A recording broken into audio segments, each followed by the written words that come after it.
কিন্তু আমাদের কপাল বড় খারাপ, এত বড় নবীর উম্মত হওয়ার পরও আমরা নিজেরই নিজে চিনি না, বুঝি না, জানি না। নবীর রং নাই, নবীর সুরত নাই, নবীর নমুনা আমাদের মাঝে নাই। এটা কপাল আমাদের খারাপ, ঠিক কিনা জোরে কোন? কত বড় নবীর উম্মত আমরা রে যুবক।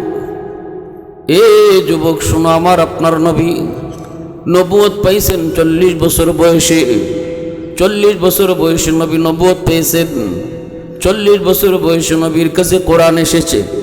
কোরআন নাজিল হওয়ার পর থেকে আমরা নামাজ পাইছি, রোজা পাইছি, হজ পাইছি, যাকাত পাইছি, হালাল পাইছি, হারাম পাইছি, কোরআন পাইছি আমরা নবীর হায়াতের 40 বছর পরে।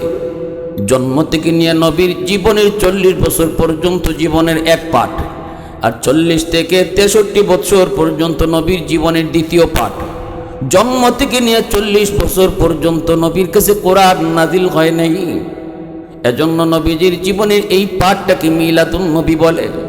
আবার জন্মের নবুয়ত পাওয়ার পর থেকে 63 বছরের হায়াতকে সিরাতুন নবী বলে। যারা কয় মিলাদুন নবী মানি, সিরাতুন নবী মানি না, এরা নবীর নবুয়ত পাওয়ার পর থেকে 63 বছরের এই হায়াতটারে মানল না। আর যারা কয় সিরাতুন নবী মানি, মিলাদুন নবী মানি না, এরাও আমার নবীর জন্ম থেকে 40 বছর পর্যন্ত জীবনের এই পাঠটারে মানল না। অতএব আমার নবীর জীবনের কোনো অংশই না মান্না থাকা যাবে। কিসের দ্বন্দ্ব, কিসের দ্বন্দ্ব? নবীজির জন্মের আগ থেকেই আমার নবীর জীবনী শুরু। নবীর জন্মের বহু আগ থেকেই নবীর জীবনী শুরু। মানুষের জীবনী শুরু হয় জন্মের পর থেকে, আর আমার আপনার নবীর জীবনী শুরু হয়েছে জন্মের বহু বহু আগ থেকে। আল্লাহ পাক রব্বুল আলামিন আগেকার সকল কিতাবের ভিতরে নবীর গুণগান গেয়েছেন। তাওরাতের ভিতরে নবীর গুণগান, ইঞ্জিলের ভিতরে নবীর গুণগান। তাওরাত কিতাবের ভিতরে একজন ইহুদি পণ্ডিত এক ইহুদির নবীর নাম পাইছেন এক জায়গায়, গোসা কইরা এই নামটা কাটতে লাইছে। পরের দিন তাওরাত কইলা দেখে নবীর নাম 2 জায়গায়। দুই জায়গা থেকেও নবীর নাম কেটে দেওয়ার পর পরের দিন উল্টায় দেখে 4 জায়গায়। 4 জায়গা থেকে নবীর নাম গোসা করে কাটছে, পরে দেখে 8 জায়গায়। কাটে একবার, বাড়ে দ্বিগুণ। দৌড়া গেল ইহুদি পণ্ডিতের কাছে। ও পণ্ডিত, মুহাম্মদের নাম কাটি একবার, বাড়ে 2 বার। একবার কাটলে দ্বিগুণ করে বেড়ে যায়। ঘটনা কি একটু কয় কি কয় এমনে এমনে। তাওরাত কিতাবের পণ্ডিতে কয়ে রে শুন, কোন জায়গায় হাত দিছো খবর নাই, সব জায়গায় হাত দেওয়া যায় না। মুহাম্মাদুর রাসূলুল্লাহর নাম যদি তুমি কাটা শুরু করো, একটা পর্যায়ে গোটা তাওরাত কিতাবের ভিতরে আর কিছু থাকতো না, খালি মুহাম্মাদুর রাসূলুল্লাহর নাম পাইবা। আওয়াজ দিয়ে কও না সুবহানাল্লাহ, আরেকটু জোরে কও না সুবহানাল্লাহ। ইয়ামেনের বাদশা তুব্বাই আউয়াল হিময়ারি আমার নবীর জন্মের 1000 বছর আগে ইয়ামেনের একজন বাদশা ছিল তুব্বাই আউয়াল হিময়ারি। এই তুব্বাই আউয়াল হিময়ারি তাওরাত কিতাবের অনুসারী 400 জন আলেম তার পাশে রাখত। 400 জন আলেম মক্কা মদিনার কথাগুলি তারা শোনাইল। তাওরাত কিতাবের ভিতরে আমার নবীর জন্ম হবে মক্কায়, হিজরত করবেন মদিনায়। নবীর নাম হবে মুহাম্মদ, বাবার নাম হবে আব্দুল্লাহ, মায়ের নাম হবে আমেনা। এই গল্পগুলি, এই কথাগুলি যখন বাদশার শোনাইল, বাদশাহ কয় আমার মক্কা দেখাও। মক্কা দেখমু, চলো। নিয়ে আসলো মক্কায়। রাস্তা দিয়া যত বহর, এত সৈন্য সামন্ত নিয়ে যায়, আশেপাশের মানুষ সবাই বাদশারে সংবর্ধনা জানায়। বড় পাওয়ারফুল একজন বাদশা তুব্বাই আউয়াল হিময়ারি, পাওয়ারফুল একজন বাদশা। এই বাদশারে সবাই সুস্বাগতম জানালো, সংবর্ধনা দিল। কিন্তু মক্কার কাছাকাছি আসার পর মক্কার কোনো মানুষ তার সম্মান জানাইতে মক্কা থেকে বের হলো না। বাদশার মাইন্ডে এটা লাগলো, বাদশাহ কয়ে মক্কার মানুষ আমাকে সম্মান জানালো না কেন? উলামায়ে কেরাম যারা সাথে ছিল তাওরাত কিতাবের, এরা বলতেছে এই মক্কার মানুষ কারো সম্মানে বের হয় না। কারণ হলো মক্কায় আল্লাহর ঘর, খানায় কাবা রয়েছে। এই খানায় কাবাকে পিছনে দিয়া, এই খানায় কাবারে ফিস দিয়া কারো সম্মানে ওরা মক্কা থেকে বের হয় না। কারণ খানায় কাবার চেয়ে এই মুহূর্তে তাদের কাছে আর দামি কিছু নাই। এই কথা বলতে তুব্বাই আউয়াল হিমিয়ারি কয়, তাহলে যেই ঘর আমার সম্মানের বাধা হয়ে দাঁড়াইছে, এই ঘর আমি ভেঙ্গে ফেলবো, এই ঘর আমি রাখবো না। আলেম 400 জন তাওরাতের আলেম বাধা দেয়া কয়, বাদশাহ ফাগলামি কইরো না, সব জায়গায় হাত দিলে হাত থাকে না। ঠিক না নি? ওয়ালের সাথে কেউ যদি মাথা টেকরে কয় ওয়াল ভেঙে নিত, ওয়ালের কুস্ত হইতো না, কিন্তু তার মাথার খবর আছে নি, মাথা জাগাত থাকতো না। ঠিক না নি? আলিমরা কইছে মিয়া সব জায়গায় হাত দিও না, এটা আল্লাহর ঘর, খানায় কাবা।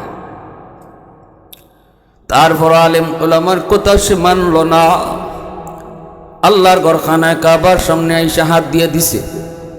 আলেম ওলামার কথা মানন লাগে।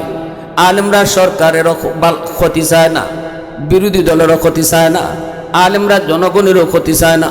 আলেম ওলামারা যা কয় দেশের মঙ্গলের জন্য কয়, জনগণের ভালোর জন্য কয়, সরকারের ভালোর জন্য কয়, বিরোধী দলের ভালোর জন্য কয়।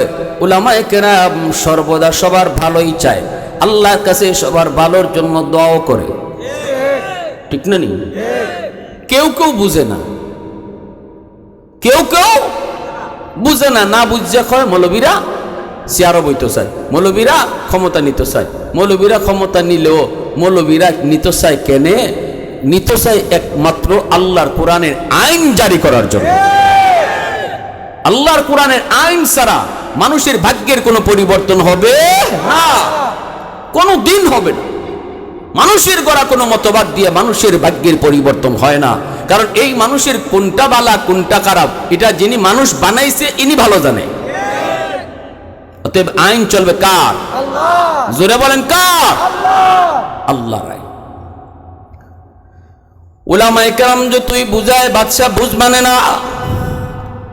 আল্লাহর ঘর খানায় কাবা, হাত দেওয়া মাত্রই আল্লাহ ধরে ফেলছে। আমার ঘর আপনি ভাঙতে আইবেন আর আমি চুপচাপ বয়ে থাকবো, এটা হতেই পারে না। আমার যদ্দূর ক্ষমতা আছে আমি লড়মু, কারণ এটা আমার অস্তিত্বের উপরে লড়াই। আল্লাহর ঘর ভেঙে ফেলবার আল্লাহ বইয়া বইয়া থাকবো, ওই তো পারে না। আল্লাহ সব সইতে পারে, এটা সইতে পারে না। আবার আল্লাহ পাক তার বন্ধুরে যদি কেউ অপমান করে, এটাও আল্লাহ সইতে পারে না। ঠিক কিনা? আল্লাহ তার বন্ধুর পাগল, আল্লাহ তার বন্ধুর আশিক। এজন্য আল্লাহ কিছু কিছু বিষয় আল্লাহ সইতে পারে না। নবীর সাথে বেয়াদবি করলে এটাও আল্লাহ সইতে পারে না, আল্লাহ তারে ধরে। আল্লাহর গরগে হাত দিলে এটাও আল্লাহ সইতে পারে না। তুই আমার গড় ধরে লিস, আর বাকি রয়েছে কি? ঠিক না নি? চিত হইয়া উপর দিকে পড়ে গেল, চিত হইয়া পিছন দিকে মাটিতে পড়ে গেল, রক্ত বের হয়, নাক দিয়া মুখ দিয়া রক্ত, বডির ছিদ্রগুলি দিয়া ফিনকি দিয়া রক্ত বের হতে লাগলো। শুরু হয়ে গেল আল্লাহর গজব। এমন ভাবে জান যায় তখনই বাদশাহ বুঝে ফেলছে আলেম ওলামা আমারে বাধা দিছে, বাধা বানি নাই। আমি তো মনে করছি খামখেয়ালি, এখন তো দেখি আলেমরা যা কইছিল এটা ঠিকই কইছে। ঠিক না নি? কিছু মানুষ আছে এমন ধরা খাওয়ার পরে কই হাই রে, কেন আলেমদের কথা শুনলাম না, মানলাম না। ধরা খাওয়ার পরে কিন্তু বুঝে আলেম ওলামা ঠিকই কইছিল। আপনি যে দেখবেন গাঙ্গ গিয়া বড়ি দিয়া মাছ পাইবেন, বড়ি দিয়া মাছ আপনারা মারেন কি মারেন না? গাঙ্গে বড়ি দিয়ে যখন মাছ মারেন, বড়িটা ফালানোর পর একটা নতুন মাছ আইছে, বড়ি দিয়ে আদার খাওয়ার লাগি, আদারটা খাইব, সাথে সাথে একজন আলেম আইছে, মনে করেন মাছের মাঝে আলিম আইয়া কই এটা খাইস না, এটা তোর আদার না, এটা তোর জম। কই কেমনে? কই আদারের ভিতরে এরম তেরাবের একটা বড়ি লাগাই আছে, তুই খালি আদার মনে করে খাইবি, এমনি তোর গলা ফাতারে ঢুকবো। কই কেমনে? কই উপরে একজন শিকারী কোরা লইয়া বসে রইছে, একটা রশি লাগাই, পানির উপরে একটা ছোট চুটকাটিও আছে। তুই মুখ দেওয়া মাত্রই চুটকাটিটা লড়বো আর শিকারি টের পাইব তুই আইসত, ঠিক না নি? এরপরে শিকারি মুসন্দরে বইব, বার চাইব তুই খালি মুখে ঢুকাইতে। কয়ের পরে মুখে ঢুকাইয়া যখন তুই খালি নিচে যাইতে চাইবে, চুটকারি নিচে ঢুকবো আর মালিকে বুঝিলাইব শিকারি তুই মুখো হারাইছত। এসকা একটা টান দিব, এসকা টানি বড়িটা তোর গলা ফাতারে হামাইব। এরপরে টান দিয়ে তোরে ফারো তুলবো, তুললে তোরে দুই হাত দিয়ে যাইতে ধরব, দুই হাত দিয়ে তোরে যাইতে ধরব। এরপরে বাড়িতে লইয়া যাইব, বউরা তো নিয়ে দিব। বউ একটা তেরা বেড়া টেঙ্গি দা লইয়া বইরিছে, হিটাও বেখা তেরা। এরপরে তোরে সালি দিয়া ফিসলামও যাইব, ঠিক না নি? তারপরে তোরে টেঙ্গিদার মধ্যে তুললা এরা সদস্য যে কয়জন আছে গড় তোরে অতটা ফিস করব, বাজ্যা কেমন লাগবো না? তারপরে এক একটা 32টা দাঁত দিয়া তোরে চিবায় চিবায় খাইব। কি জাত ওয়াশটা করছে? ওয়াশটা 100 সত্য না? জোরে কই 100% সত্য ওয়াশটা করছে। কইয়া হুজুর যে ওয়াশ করছেন আমি দাঁড়ো দিতাম না। হুজুরে কয় খাইলে খা, না খাইলে নাই, আমার ওয়াজ আমি করলাম গেলাম। কারণ আলিমুল আমার কাম হলো হইয়া যাওয়ান, মানা না মানা হলো পাবলিকের কাম। মানলে কামিয়াব, না মানলে আপনারই ধরা। আলিমুল আমার দায়িত্ব না আপনারে ফিডাইয়া নামাজি বানাইতো, আলিমুল আমার দায়িত্ব না আপনারে গারো দইরা ও রোজা রাখাইতো। আলিমুল আমার দায়িত্ব হলো কুয়ে যাইতো, এটা করলে এই লাভ, এটা করলে এই ক্ষতি। আপনি যদি না মান্য আল্লাহরে বুঝ দিতে পারেন তাহলে আলেমের কোনো অসুবিধা। আপনি নামাজ না পড়ে যদি আল্লাহরে বুঝ দেলাইন আমরা কোনো অসুবিধা নাই, কিন্তু আমরা কয়ে যাইব যে নামাজ না পড়লে এই ক্ষতি, রোজা না রাখলে এই ক্ষতি। এই কথা কইয়া মাছ গেছি গা। এখন এই নতুন মাসে আদারের চারদিকে ঘুরে আর কয় বড়ি কই, বড়ি দি দেখি না। বড়ি কি বেটা দেখবার লাগিয়ে দিছে, এটা ভিতরে লুকাইয়া রাখছে না আটার ভিতরে। বড়ি কই, বড়ি তো দেখি না। হুজুরে যে এতক্ষণ ওয়াজ করে গেল বড়ি কই, বড়ি তো দেখি না।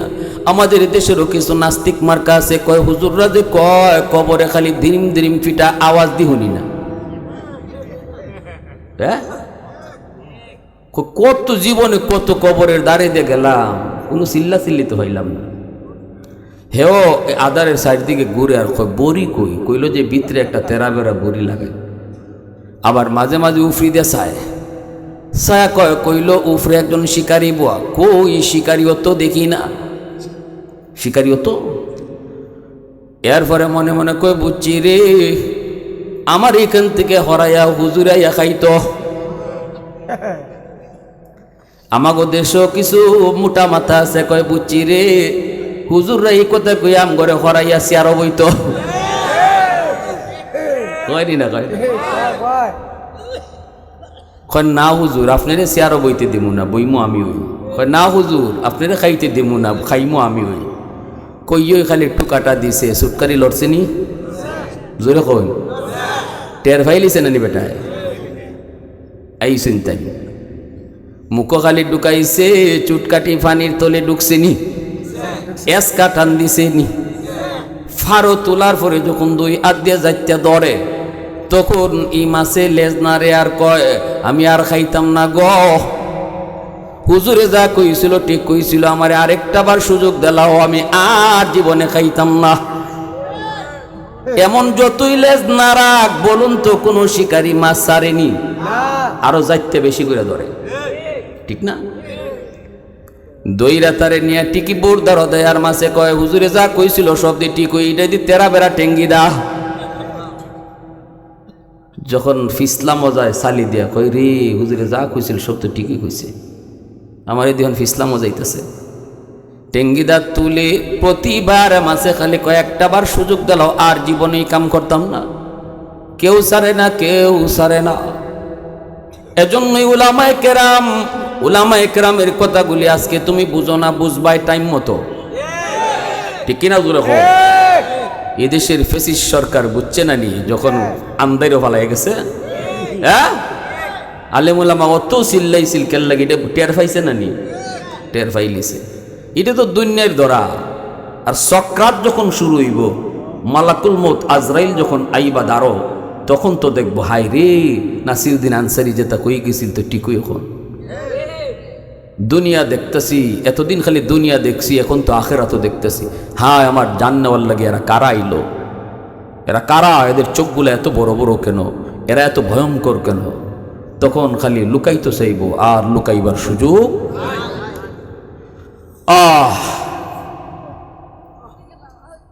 আল্লাহ, এজন্য আমার ভাইরা, ওই তাওরাত কিতাবের আলেমগণ বলতেছে, বাদশাহ কইসলাম নি সব জায়গায় আর দিও না, কথা তো শুনলায় না, এখন কিতা হইছে কও হুজুর আমার ভুল হইছে, মাফ করে দিন হুজুর, আমার ভুল হইছে, আমারে তাড়াতাড়ি বাঁচান। হুজুররা কয় ঠিক আছে, আল্লাহর ঘর দইরা আবার তওবা করো। দইরা তারে আল্লাহর ঘর ধরাইছে। আল্লাহর ঘর দইরা যখন কইছে মালিক ভুল করেছি, বুঝি নাই মালিক ভুল করেছি, সাথে সাথে আল্লাহ কিন্তু তওবা কবুল করে নিছে। এখনো সৌদি আরবে আমি দেখেছি মক্কা মদিনার মানুষ আল্লাহর ঘর দইরা তারা তওবা করে। ছোট ছোট বাচ্চাগুলারে পর্যন্ত আল্লাহর ঘর ধরায় আমি একদিন নিজের চোখে দেখছি। বাবাই কইতেছে, বাজান রে আমি আল্লাহর ঘর ধরে তওবা করতেছি, তুমি বাবার পক্ষে আল্লাহর কাছে একটু সুপারিশ করো। ছোট বাচ্চাটা বাবার পক্ষে, বাবার কুলে থেকে আল্লাহর ঘর ধইরা বাবার লাগে মাল লাগে দোয়া করতেছে। বাবা মার গুনাহ মাফের জন্য ছোট্ট বাচ্চাটাও সুপারিশ করতেছে। আল্লাহর ঘর ধরে যখন আল্লাহরে কওয়া হয় মালিক, তখন বিষয়টা যেমন এমন হয়ে যায় বান্দা আল্লাহর কুদরতি ফাও ধরে লাইছে। মনে হয় যেন আল্লাহর কুদরতি পা ধরে ধরে কয় মালিক তওবা মাফ করো, তওবা কবুল করো, নাইলে ফাও ছাড়তাম না। আল্লাহ পাক কই তুব্বাই আউয়াল হিমিয়ারির তওবাকে আল্লাহ কবুল করে নিছে। কবুল করার পর এইবার এই বাদশাহ তখন আল্লাহর ঘরের প্রতি তার আজমত, আল্লাহর ঘরের প্রতি তার সম্মান আগের চেয়েও আরো দ্বিগুণের দ্বিগুণ বেড়ে গেল। সাথে সাথে বাদশাহ কয় আমি আল্লাহর ঘরের একটু খেদমত করব। তখনই আল্লাহর ঘরের খানায় কাবার গিলাফ সে বানায় দেয়। নবীর জন্মের 1000 বছর আগে ইয়ামেনের বাদশাহ তুব্বাই আউয়াল হিমিয়ারি সর্বপ্রথম আল্লাহর ঘর খানায় কাবার গিলাফ লাগায়। আল বিদায়া ওয়ান নিহায়া কিতাবের ভিতরে লিখেন। এরপরে বাদশাহ বেশ কিছুদিন মক্কায় থাকার পর তাওরাতের আলেমদেরকে বলতেছে, আমাকে মদিনা নগরে তোমরা একটু দেখাও গো, যেই মদিনাতে আখেরি নবী তিনি হিজরত করবেন আর চির নিদ্রায় তিনি মদিনায় শুয়ে থাকবেন, তাওরাতে উল্লেখ রয়েছে। আমি ওই মদিনা নগরী দেখতে চাই। তখন উলামায়ে কেরাম বলতেছে, মদিনা তো এখন নগরী নাই, মদিনায় তো কোনো ঘর নাই, বাড়ি নাই। তখন বাদশাহ বলতেছে, জায়গাটা কোন জায়গা, কোন জায়গাটা মদিনা হবে, জায়গাটা আমার একটু দেখাও। এই বইলা তারা শুরু করলো হাঁটা। মক্কা থেকে শুরু হলো হাঁটা। আল্লাহর নবী রহমতের নবী কোন পথ দিয়ে হিজরত করবেন, নবীজি কোন পথ দিয়ে তিনি মদিনায় হিজরত করবেন, রাস্তাটা কেমন হবে, আঁকা বাঁকা হবে না সোজা হবে, মক্কা থেকে নবী কোন দিক দিয়ে বের হবেন, রাস্তার কন্ডিশনটা কেমন হবে, গোটা বিবরণ আল্লাহ তাওরাত কিতাবে উল্লেখ করছে। আল্লাহু আকবার। শুধু নবীজির কথা না, নবীজির সম্মানে আলোচনা শুনবেন তো, শুনেন শুনেন কারে কয় আমার রসুল কত দামি নবী ছিলেন। হ্যাঁ, আহা, তাওরাত কিতাবের ভিতরে নবীজির বিবরণ, নবী কোন রাস্তা দিয়ে হিজরত করবেন ওই রাস্তার বিবরণ, আমার নবীর সাহাবী আবু বকর কেমন হবে, ওমর কেমন হবে, উসমান কেমন হবে, আলী কেমন হবে, তাদের বিবরণটাও তাওরাতে রয়েছে। এই যে রাস্তাটা তারা খুঁজে বের করলো, তাওরাত কিতাব পড়ে আর রাস্তা খুঁজে খুঁজে খুঁজে তারা পেয়ে গেছে। কই পেয়ে গেছি, এই সেই রাস্তা, যেই রাস্তা দিয়া আখিরি নবী, শ্রেষ্ঠ নবী, রহমতের নবী তিনি মক্কা থেকে মদিনায় হিজরত করবেন। অতএব চলো আমরা এই রাস্তা ধরে হাঁটতে শুরু করি। রাস্তা ধরে তারা বাদশাকে নিয়ে হাঁটতে শুরু করলো। চলতে চলতে চলতে চলতে কিতাবের পাতা উল্টায় আর তারা দেখে, কিতাবের পাতা উল্টায় আর সামনে যায়। যাইতে যাইতে তারা মদিনা নগরীর যেই এলাকাটা হবে মদিনাতুল মুনাওয়ারা, ওই এলাকায় তারা গিয়ে পৌঁছে গেল। উলামায়ে কেরাম ডাক দিয়া বলতেছে, এ দোস্ত, মদিনা নগরী কেমন? ডানে বামে সামনে পিছনে মদিনা কেমন হবে? আল্লাহ তাওরাত কিতাবে উল্লেখ করেছে রে। মদিনার আবহাওয়া কেমন হবে তাও আল্লাহ বলেছে। মদিনা ডাইনে বামে পাহাড় হবে না সমতল হবে, আল্লাহ তাও বলেছে। সব বিবরণ যখন আমরা এক কানে করলাম, আমরা পেয়ে গেছি এই জায়গাটাই হবে আমার রসুলের মদিনা। বাদশাকে তারা জানায় দিল, বাদশাহ যাপনা, এটাই হবে মদিনাতুল মুনাওয়ারা। এই জায়গাতেই রসুল হিজরত করবেন, এখানেই মানুষের বসতি শুরু হবে। এরাই রসুলকে আমন্ত্রণ জানায় মক্কা থেকে নিয়ে আসবে। মদিনার মানুষ বড় ভালো হবে, মদিনার মানুষ বড় আপ্যায়নকারী হবে, মেহমানদার হবে। এই মদিনার মানুষই রসুলকে মক্কা থেকে তারা সসম্মানে মদিনায় নিয়ে আসবে। মক্কা থেকে মদিনায় তারা নিয়ে আসবে। মক্কার মানুষ আমার রসুলের সেই কদর করবে না, মদিনার মানুষ রসুলের 100 কদর করবে। এজন্যই রসুল মদিনায় চিরনিদ্রা শুয়ে থাকবেন। নবীজির রওজা নিজের জন্মভূমি মক্কায় হবে না গো, রসুলের রওজা হবে মদিনাতুল মুনাওয়ারায়। একটু আওয়াজ দেয় কওনা সুবহানাল্লাহ, আর একটু জোরে কওনা সুবহানাল্লাহ। والليل में है जुल्फ मोहम्मद का तरन्नुम,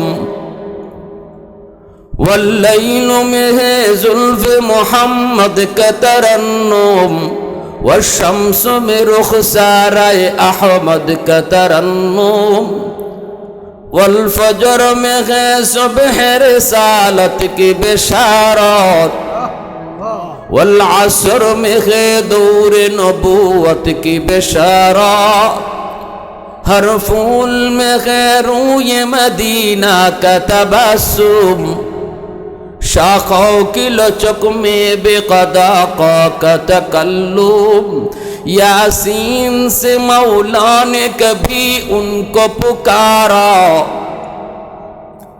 यासीन से मौला ने कभी उनको पुकारा, हमीम को भी और कभी तासीन इशारा, ये रमज़ो की कुछ आशिक़ माशूक़ के माबैन, समझाए जिन्हें खल्क़ों में एक सरवर कौनैन, समझाए जिन्हें खल्क़ में एक सरवर कौनैन।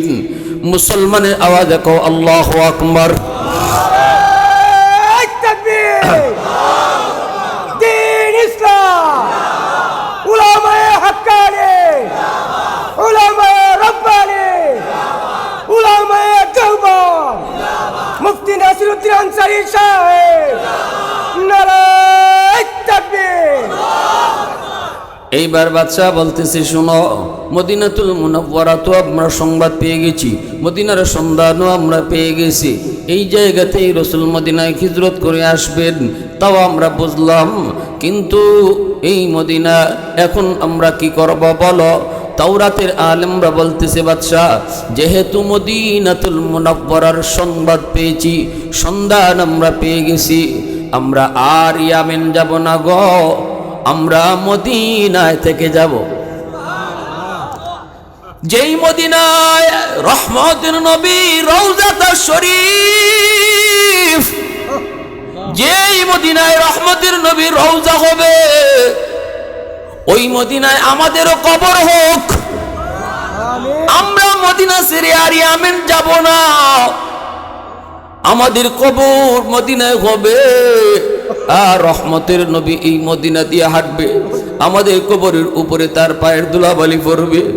আমরা ধন্য, আমরা ধন্য, আমরা এই মদিনা ছেড়ে আর যাব না। বাদশাহ তখন বলতেছে, কোন কি আপনারা? আমি তো আপনাদের কথায় চলি, আমি তো আপনাদের উপদেশে চলি, আমি একা একা আমি আমিন যায় কি করব? তাহলে আমিও মদিনায় থেকে যাব। উলামায়ে কেরাম বলতেছে, বাদশাহ যা আপনা এমনটা আপনি করবেন না, কারণ আপনার কাঁধে অনেক বড় দায়িত্ব, আপনি দায়িত্ব ফেলায় মদিনায় থাকবেন না, আপনি ইয়ামেন চলে যান, আমাদের জন্য 400টা ঘর বানায় দিয়া যান। বাদশাহ তখন আলেমদের জন্য এক একটা করে ঘর বানাইল, কিন্তু একটা ঘর বাদশাহ নিজের মাধুরী দিয়া বানাইতেছে, বড় সুন্দর করে ঘরটা বানাইতেছে, দামি দামি পাথর দিয়া বানাইতেছে। আলেমরা জিজ্ঞেস করে, বাদশাহ জাপনা, এই ঘর আপনি কার জন্য বানাইতেছেন? বাদশাহ চোখের পানি ফেলার কয়, তাওরাত কিতাবে পেয়েছি আখিরি নবী রহমতের নবী যখন মদিনায় আসবেন, মদিনায় নবীর কোনো নিজস্ব ঘর থাকবে না। সাহাবীরা সবাই নবীরে যার যার ঘরে নিতে চাইবে, কিন্তু নবীর নিজস্ব কোনো ঘর থাকবে না। আমি নবীর জন্মের 1000 বছর আগে মদিনায় রসুলের নিজের ঘর আমি বানায় গেলাম। এই ঘরের চাবি, এই ঘরের চাবি আমি সাহেব আপনার কাছে আমানত দিয়া গেলাম, আর একটা চিঠি আপনার হাতে দিয়া গেলাম।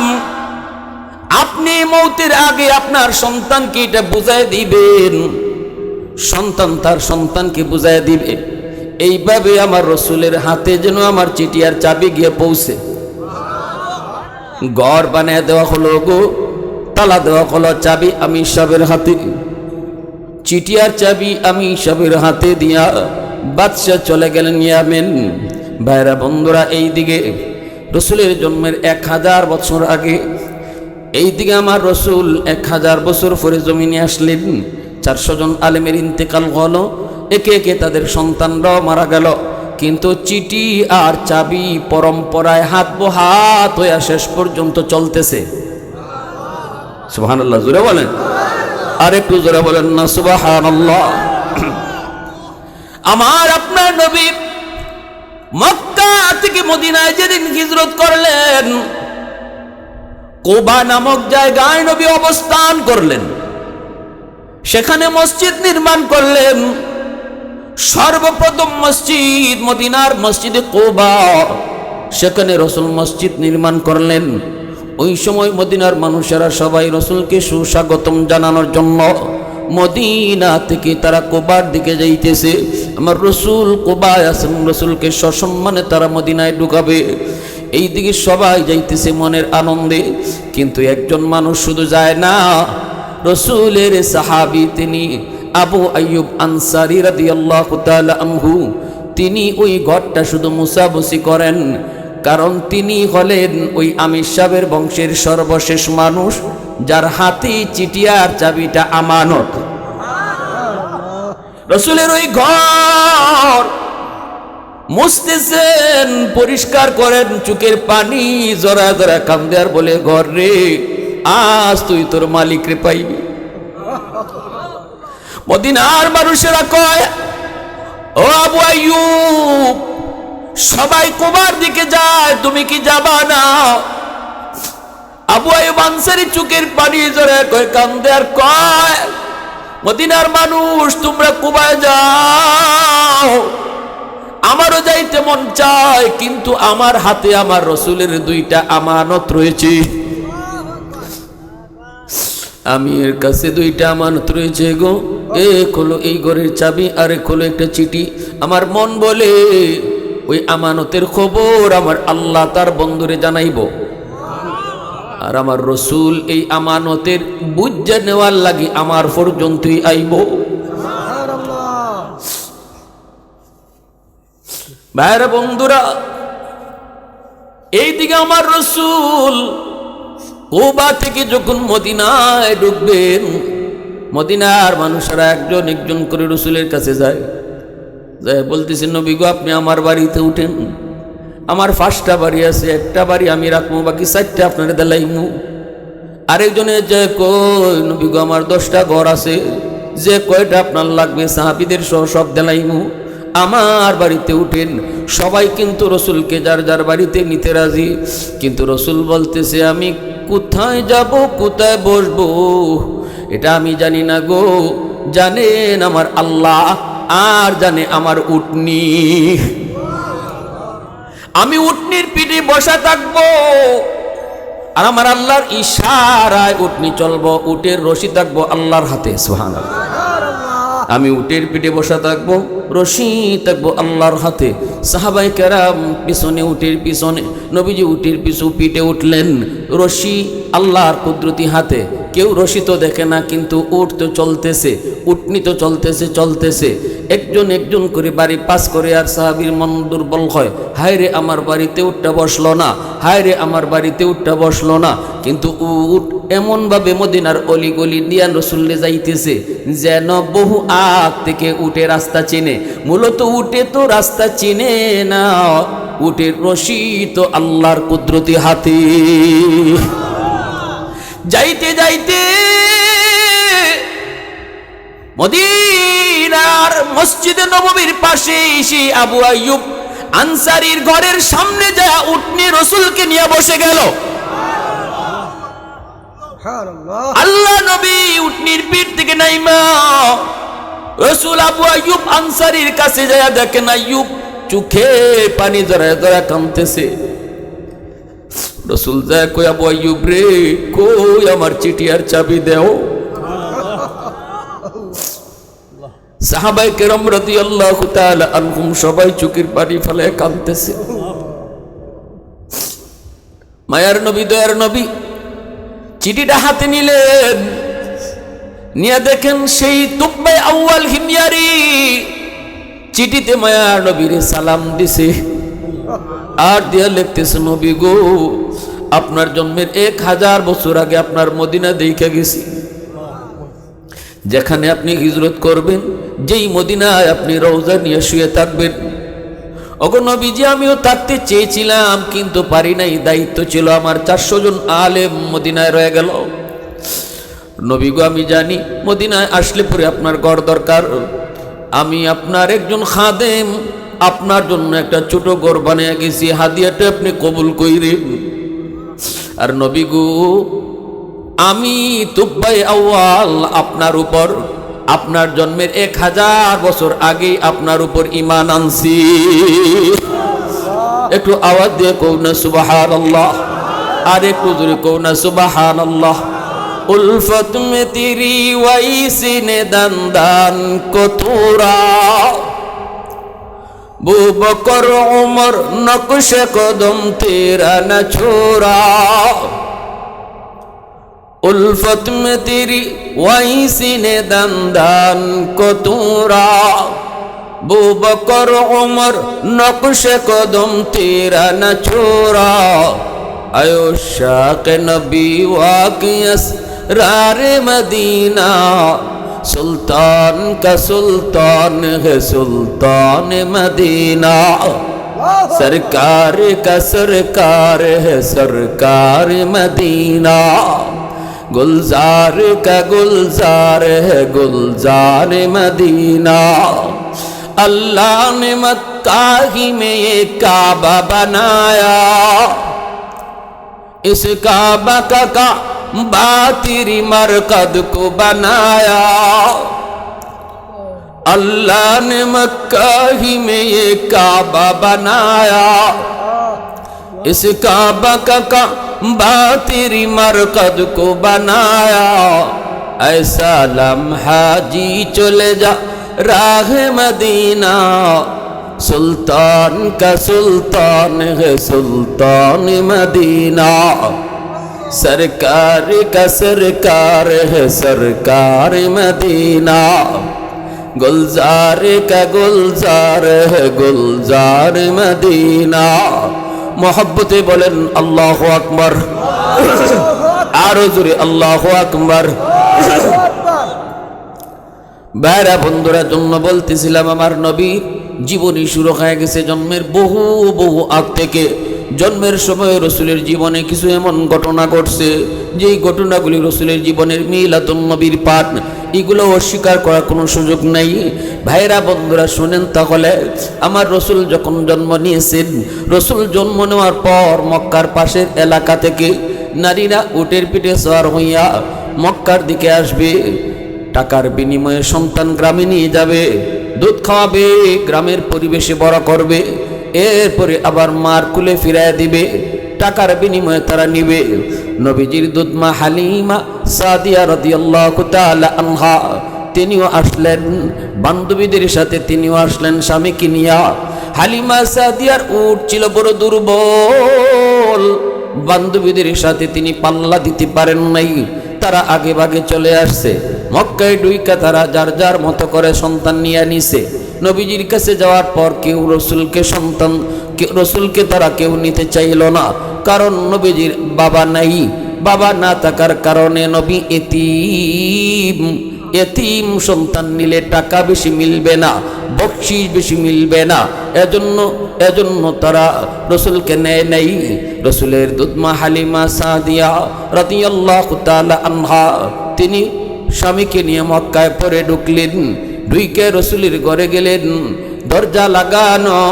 হালিমা সাদিয়া তিনি ডাক দেয়া বলেন, সন্তান আসেনি গো, সন্তান আসেনি। নবীজির মা আমেনা তখন কান্দেন আর বলেন, আছে, কিন্তু আমার ছেলেরে কেউ নিতে চায় না গো, এতিম হওয়ার কারণে কেউ নেয় না, আমার সন্তানের বাবা নাই, তুমি কি নিবা নাকি? হালিমা সাদিয়া কয়, আমেনা দরজা খোলো, একটা নজর তোমার মানিকরে আমারে দেখাও। হালিমা সাদিয়া দরজা কইলা ভিতরে ঢুইকা রসুলের চেহারা দেখা মাত্রই তিনি আল্লাহু আকবার কয়ে চিৎকার দিলেন।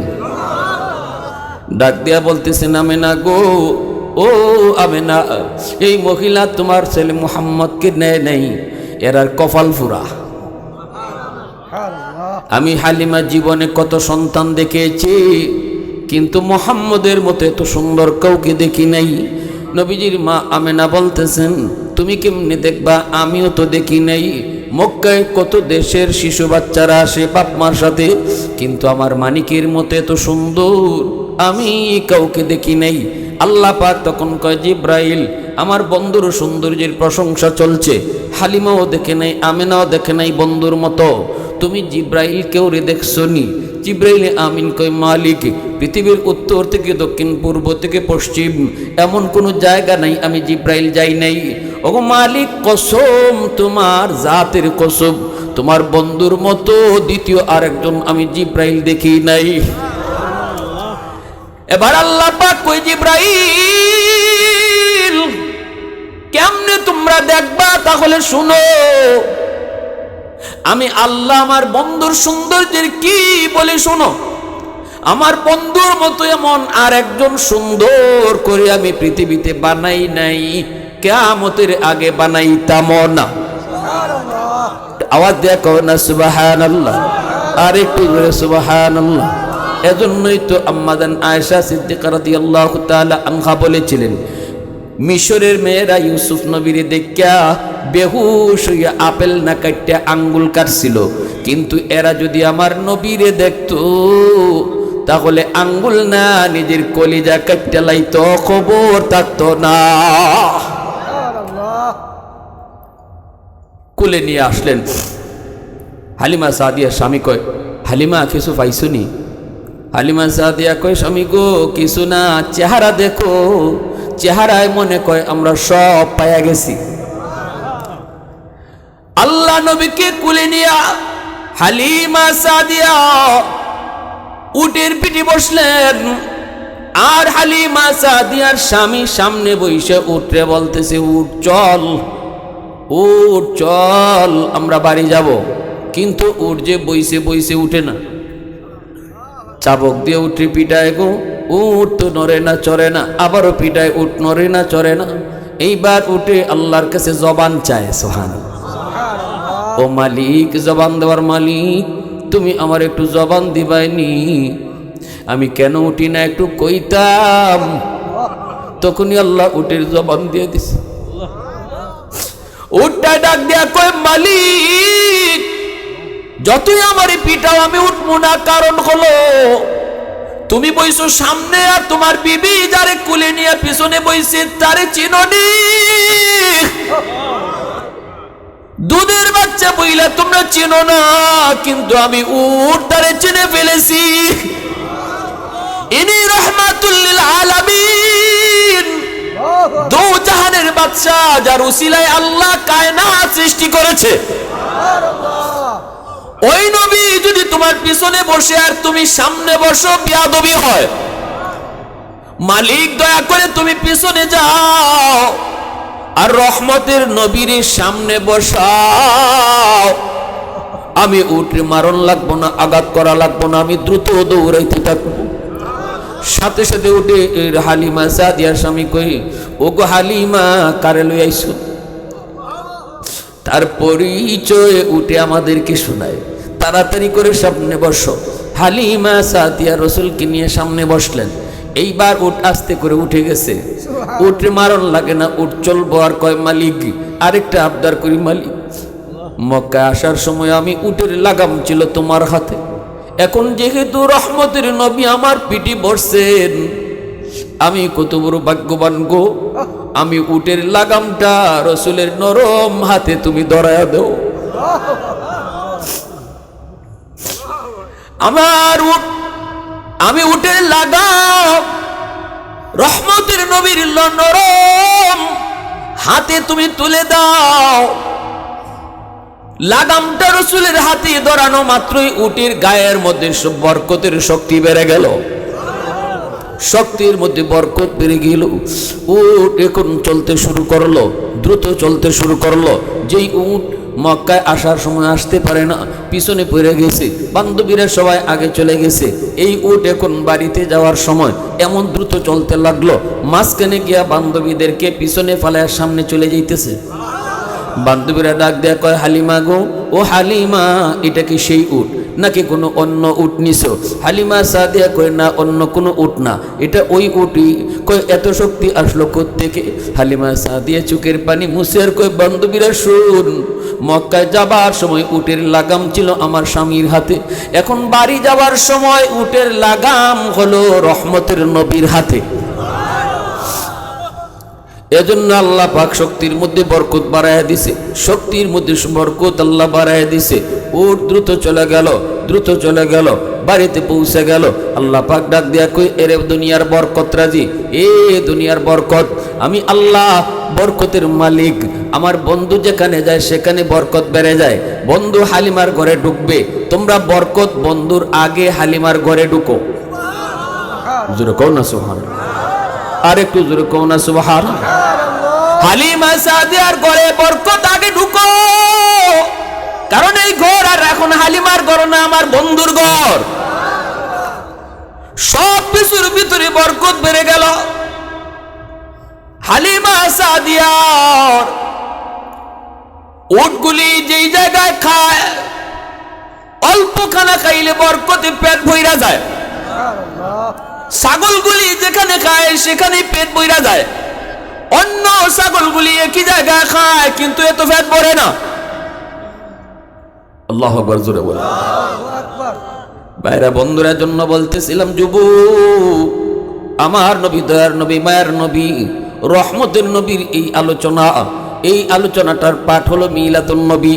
এই আলোচনাগুলি শুনলে পরে আমাদের ঈমান তাজা হবে, এই আলোচনাগুলি শুনলে পরে আমাদের চোখ দিয়ে পানি আসবে, রসুলের প্রতি মহব্বত বাড়বে।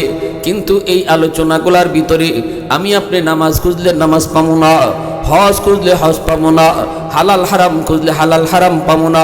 কারণ 40-এর আগে তো কোরআন নাজিল হয় নাই। রসুলের জীবনের 40 বছরের পর থেকে যদি আমরা আলোচনা করি, যেটাকে সিরাতুন নবী বলা হয়, এখান থেকে যদি আলোচনা শুরু করি তাহলে নামাজ পাবো, হজ পাবো, হালাল হারাম পাবো, শরীয়তের বিধিবিধান পাবো, কারণ তখন থেকে কোরআন নাজিল হয়েছে। এজন্য ভাইরা বন্ধুরা, এবার শুনেন, আমার রসুল, মায়ার নবী, রহমতের নবী, দয়ার নবীর যখন নবুয়ত পাইলেন, নবুয়ত পাওয়ার পর আল্লাহর নবীর আখলাক, আল্লাহর নবীর চরিত্র, রসুল একদিন চলতেছেন, সাথে আছেন হযরত আলী রাদিয়াল্লাহু তাআলা আনহু। রসুল ইহুদি একটা এলাকা দিয়ে যান, একজন মুসলমান দৌড়ায় আইসা বলতেছে, হুজুর, এই এলাকার সবগুলি মানুষ ইহুদি ছিল, অভাব যায় না, দুর্ভিক্ষ, আমি সবাইরে কইছি তোমরা কালেমা পড়ে মুসলমান হয়ে যাও। অভাব যিনি দেয়, অভাব তিনি দূরও করে। তিনি কে? তিনি জয়কালী না, তিনি রাম মন্দিরও না, তিনি হলেন কে? একটু জোরে বলেন কে? অভাব যিনি দেয়, তিনি সরায়, তিনি কে? এক আল্লাহর উপর ঈমান আনো, অভাব আল্লাহ দূর করে দিবে, দূর করে দিবে। ভাইরা বন্ধুরা, যখনই এই কথা শুনাইছি, নবী গো এরা সবাই কালেমা পড়ে মুসলমান হয়েছে, কিন্তু অভাব দূর হলো না। কারণ আল্লাহ পাক মাঝে মাঝে ইমানের পরীক্ষা নেয় অভাবে ফালাইও, ঠিক না? হ্যাঁ, বিপদ আপদ দিয়েও আল্লাহ ইমানের পরীক্ষা। ওয়ালা নাবলুওয়ান্নাকুম বিশাইইম মিনাল খাউফি ওয়াল জু' ওয়া নাকসিম মিনাল আমওয়ালি ওয়াল আনফুসি ওয়াস সামারাত ওয়া বাশশিরিস সাবিরিন। আল্লাহু আকবার। নবী গো এরা আমাকে সাফ সাফ জানাইয়া দিছে, তোমার কথায় কালেমা পড়ে মুসলমান হইছি, কই আমাদের অভাব তো যায় না, তাড়াতাড়ি সাহায্য করো, ফেটো বাত নাই, নাইলে আবার আমরা ইহুদি ধর্ম গ্রহণ করে ফেলবো। নবীজি বলতেছেন, হায় হায়, তে তো বিপদ। ইয়া রাসূলুল্লাহ, এদেরকে কিছু খাওয়ান দিতে হবে, সাহায্য করতে হবে, কিছু আসেনি দেন। রসুল হযরত আলীর দিকে তাকাইলেন, আলী বাইতুল মাল সম্পাদক, আলী বাইতুল মালে কিছু আসেনি, এই এলাকার মানুষ খুব অভাবে আছে, তাদেরকে দিব। হযরত আলী বলে, ইয়া রাসূলুল্লাহ, একদম খালি, কিছুই নাই গো নবী।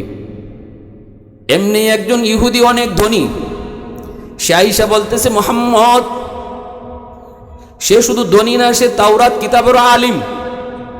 আয়েশা বলতেছে, মুহাম্মদ আমার কাছে 40 মিসকাল স্বর্ণ মুদ্রা রয়েছে, তুমি যদি চাও এই মুহূর্তে আমি 40 মিসকাল স্বর্ণ মুদ্রা দিয়ে দেব, কিন্তু বিনিময়ে আমাকে 40 মণ খেজুর দেওয়া লাগবে। রসুল বলেন, দিমু ইনশাআল্লাহ। কতদিন পর? কয় 3 মাস পরে দিলে হইব। রসুল কয়, তাহলে তো আরো বালা, 3 মাস পরে তোমার 40 মণ খেজুর দিমু। 3 মাসে 90 দিন। এই বইলে রসুল 40 মিসকাল স্বর্ণ মুদ্রা এলাকার মানুষের মাঝে রসুল বন্টন করে দিলেন, এদের অভাব দূর হলো। এইদিকে দিন যায় রাত যায়, 3 মাসে 90 দিন এখনো পার হয় নাই, আরো 3 দিন বাকি আছে, 90 দিন এখনো পার হয় নাই। রসুলের কিন্তু এটা মনে আছে, 3 মাসের পরে তারে 40 মণ খেজুর দেওয়া লাগবে। কিন্তু রসুল একদিন তার বাড়ির পাশ দিয়ে যাইতেছেন, এলাকা দিয়ে যাইতেছেন। ওই দিন নবীজির সাথে আলী না, রসুলের সাথে হযরত উমর। ইহুদি রসুলের রাস্তা আটকায়া দিছে, আটকায় দেয়া বলতেছে, মুহাম্মদ আমার খেজুর দাও। আল্লাহ নবী বলতেছেন, 3 দিন আরো বাকি আছে, তোমার কথা মতোই ছিল 3 মাস, 3 মাসে 90 দিন, তোমার 3 দিন আরো বাকি আছে, 3 দিন পর তোমার খেজুর পেয়ে যাবে। ইহুদি বলতেছে, মুহাম্মদ আমি 3 দিন বুঝি না, এখন খেজুর দেওয়া লাগবে এখন। আল্লাহ রসুল বলতেছেন, বাইরে একটু বুঝু, ওয়াদা ছিল ওয়াদা, কথা কথাই। আমি রসুল কখনো ওয়াদা খেলাফি করি না, আল্লাহ রসুল কখনো ওয়াদা ভঙ্গ করেন না, আমার আল্লাহ কখনো ওয়াদা ভঙ্গ করে না। ওয়াদা ভঙ্গ করি আমরা মানুষ, ওয়াদা ভঙ্গ করি আমরা। যদি কই নির্বাচনের পরে দিনমুনে ব্রিজ বানায়া, নির্বাচনের পরে তারে দেশই পাওয়া যায় না, ঠিক না নি?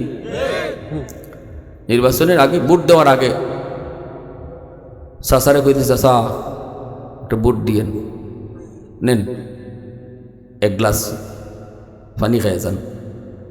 বোতলটা খালি করছে 7 আপের বোতল, পুস করে আওয়াজ করছে। উনি খাইছে, খাইয়া গেছে, মজা লাগছে। বুটটা দিয়ে আইয়া কয়, চাচা তোমরা বুটটা দিয়ে আইছি, কিন্তু যাইবার আগে যে একটা খাওয়াইছিলাই, যে মজা লাগছে, আর 1 গ্লাস দেও নে। কয় কিতা? কয় না, ওই যে খাওয়াইছিলাই বুট দেওয়ার আগে। কয় একটু বুঝাই খো, কিতার নাম খো? বাবা নামও চিনি না রে বাবা, ওই যে পুস করে উঠছিল। বাতি যা বলতে কয়, চাচা এটা বুটের আগেও ফুস করে, বুটের পরে আর ফুস করে না,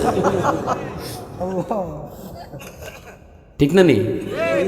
আমরা হইলাম ইজাইতে পার্টি, এটা বুটের আগেও ফুস করে, পরে আর ফুস করে না। আল্লাহ রসুল সাল্লাল্লাহু আলাইহি ওয়াসাল্লাম তিনি তো রহমতের নবী। রসুল বলতেছে 3 দিন আরো টাইম বাকি আছে, তো একটু সবর করো। 3 দিন বুঝি না এখনই। এইবার মায়ার নবীর সাথে আচরণ ভালো করতেছে না খারাপ? নবীজি যতই করেন সে ততই রসুলের সাথে খারাপ আচরণ করে। এক পর্যায়ে নবীজি পাঞ্জাবির কালার ধরে ফেলছে। নাউজুবিল্লাহ, আরো আসতে কোন। নবীজির সাথেই কিন্তু রসুলের মস্ত বড় আশিক। নাম কি? নরম না গরম? খালি গরম না বেশি গরম? উমরের নাম বললেই শয়তান এই রাস্তা দিয়ে আয় না। রসুল বলতেছেন, আমার উমর যেই রাস্তা দিয়া যায় এই রাস্তা দিয়া শয়তান ঢুকেই না। শয়তান মনে করি বাবারি উমরের হাতে তলোয়ার যেরকম খোলা থাকে কোন দিয়ে যে আমি ইবলিস উমরের বাটো ভরি, এজন্য এই রাস্তা ভাই ঢুকে হই না। আল্লাহ রসুল খুল সবার সাথে ইবলিস থাকে, কিন্তু আমার উমরের লগে থাকে না। সাহাবায়ে কেরাম বলে রাসূলুল্লাহ আপনার লগেও থাকে। রসুল কিনা আমার লগেও শয়তান থাকে, তবে আমার শয়তান কালেমা পড়ে মুসলমান হয়ে গেছে। আমার শয়তানে আমারে চালায় না, আমার কথাই চলে। আর তোমরার লগে যেটা আছে এটা খালি তোমরা ফিন দেয়, ঠিক না নি? নামাজটা বইরে শেষ করছো, দোকানে খালি বইছো, নামাজ পড়ছো তো কি হয়েছে, নামাজের জাগাত এখন শুরু করে দে তোরটা, ঠিক না নি? তোমারটা শুরু হয়ে জায়গা কি বল, অমুকে ফুলা কিতা করছে জানো নি, অমুকের মাইয়া কি করছে জানো নি, অমুকে কি করছে জানেনি, এই শুরু হয়েছে। কেউ বালা তার বালা লাগে না, কেউ উফরে উঠতে যেতেছে, এটা সহ্য হয় না। এটা হলো আমার বাঙালি জাতির বৈশিষ্ট্য, ঠিক না? আমরা বাঙালি জাতির বৈশিষ্ট্য হইল তুই উফরে উঠতে যেতে গিয়া তোরে টাইম নিয়ে নিছে না মাইম। এই জন্য বাঙালি জাতীয় খেলা ও হাডুডু, হাডুডু খেলার বৈশিষ্ট্য হইল এরা যাইবার লাগে দিস না, সবটাতে যাইতে ধর, এরা খালি নিচে আনে। বাঙালির বৈশিষ্ট্য বুঝছে ওই জাতীয় খেলা হাডুডু হয়েছে। চাচা অমুকের ফুতে তো মেট্রিক পাস করে লিছে, দূর বেটা মেট্রিক পাস করলে কি হইব, আইএ পাস করতো না। চাচা আইএ পাস করে লিছে তো, দূর আইএ পাস করলে কি হইব, বিএ পাস করতো না। তারপরে সেটি মানিয়ে নিতে পারতেছে না, অমুকের ফুতে কেমনি আবার আইএ পাস করে। চাচা বিএ পাস করে লিছে তো, দূর বেটা বিএ পাস করলে কি হইব, চাকরি পাইতো না। চাচা চাকরি পাইলিছে তো, চাকরি পাইলে কি হইব, বেতন পাইতো না। চাচা বেতন ভাই আমরা তো মিষ্টি খাওয়াই নিল, দূর বেটা কিতা যে খস, বেতন পাইলে কি হইব, পেটো ভাত হজম হইতো না। তারপরে তার একটা না একটা কথা কওয়ানোই লাগবো, ঠিক না নি?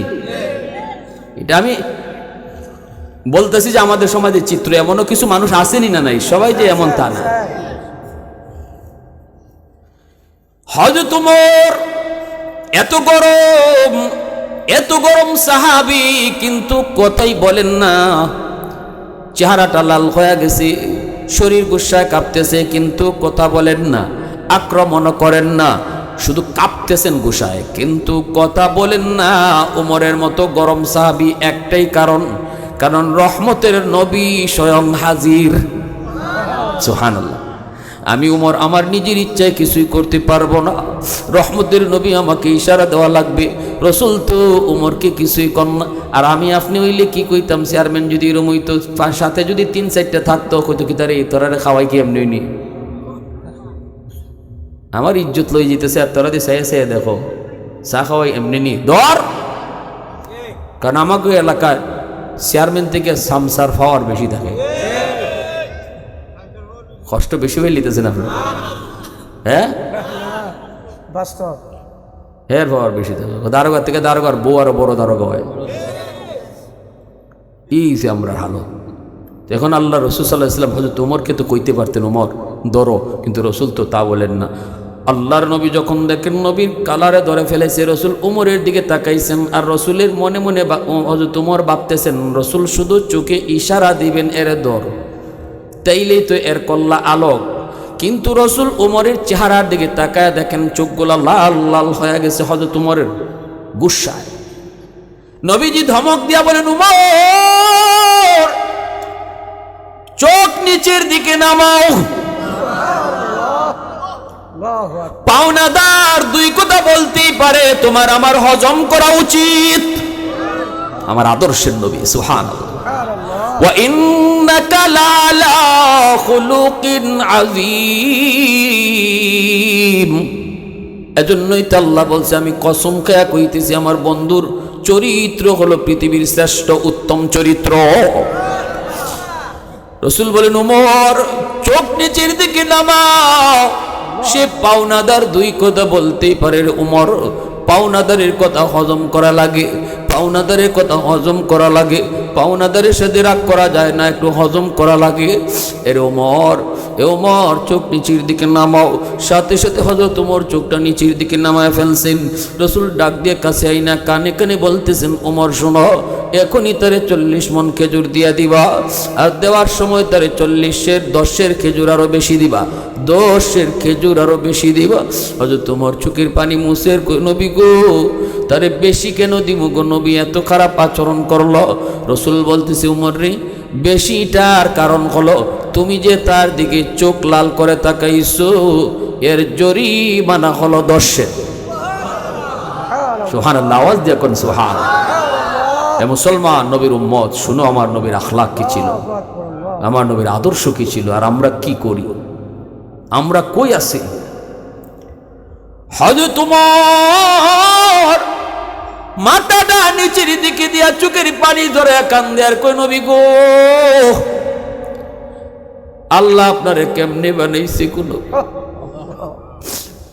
কেমনে বানাইছে গো নবী। সাথে সাথে তারে বলতেছেন, আয় ভাই তুই তোর খেজুর লিয়ে যা। হয়তো তোমার গিয়া তারে 40 মণ খেজুর দিতেছেন, চোখ দিয়ে কিন্তু পানি পড়তেছে। হয়তো তোমার কান্দেন, তারে 10-এর খেজুর যখন বেশি দিবেন তখন ইহুদি ডাক দিয়ে কই, ওমর বেশি কেন দিতেছ? সাথে সাথে হয়তো তোমার বলেন, কথা বাড়াইস না রে ভাই, এখনো কিন্তু আমার শরীরে গুসা কমছে না, কথা বাড়াইস না, যা দে তুই লয়ে যা। ওমর আমাকে বুঝা বলতে হবে 10-এর বেশি কেন? হযরত ওমর বলতেছেন, আজ আমার নবীর সাথে তুমি যেই আচরণটা করছো, আমি ওমরের সামনে আমার রাসূল রহমতের নবী রাহমাতুল লিল আলামিন আল্লাহর দুষ্ট বিদায় রাসূল নীরব নিস্তব্ধ সবর করছে, কিন্তু আমি ওমর কিন্তু সবুরের বান্দা না। আমারে চিনোনি তুমি? কই চিনি। আমারে যদি চিনো তাহলে বলো, আজকে যদি রাসূল এই জায়গায় না থাকতেন রে, আর আমার সামনে তুমি এই আচরণ অন্য কারোর সাথে করতা, এই মুহূর্তে তোমার ঠিকানা ওই তো মাটির নিচে। বুঝনি তুমি এটা? কই বুঝি। এরপরেও আমি চোখ লাল করে তোমার দিকে যে তাকাইছি, এজন্য রাসূল আমার কানে কানে বলছে, তোমাকে 10-এর বেশি যেন দেই, এটা আমার জরিমানা। এই কথা বলতে ইহুদি ডাক দিয়ে, ওমর আমার খেজুর লাগবে না, আমি তাওরাত কিতাবের একজন আলিম, তাওরাত কিতাবের ভিতরে আমি আখেরি নবীর যতগুলি আলামত, যতগুলি বৈশিষ্ট্য আল্লাহ বলছে সব আমি পাইছি, একটা আলামত পাওয়া বাকি আছিল। আল্লাহ পাক তাওরাত কিতাবে লিখছে, আমার বন্ধু হবে খুলুকে আযীমের অধিকারী। আমার বন্ধুর সাথে কেউ খারাপ আচরণ করলে বন্ধু খারাপ আচরণ করবে না, বরং তার সাথে ভালো আচরণ করবে। এই জিনিসটা আমার পাওয়া শুধু বাকি ছিল, যার কারণে আমি ইচ্ছা করে খারাপ আচরণ করেছি, ইচ্ছা করে খারাপ আচরণ করেছি। অতএব আজকে যেটা পাওয়া আমার বাকি ছিল রে ওমর, এটাও পায়া গেছি, আর দেরি নাই, এখনই তাড়াতাড়ি নবীর দরবারে নিয়ে চলো, আমি কালেমা পড়ে মুসলমান হব। আওয়াজ দিয়ে কও না সুবহানাল্লাহ।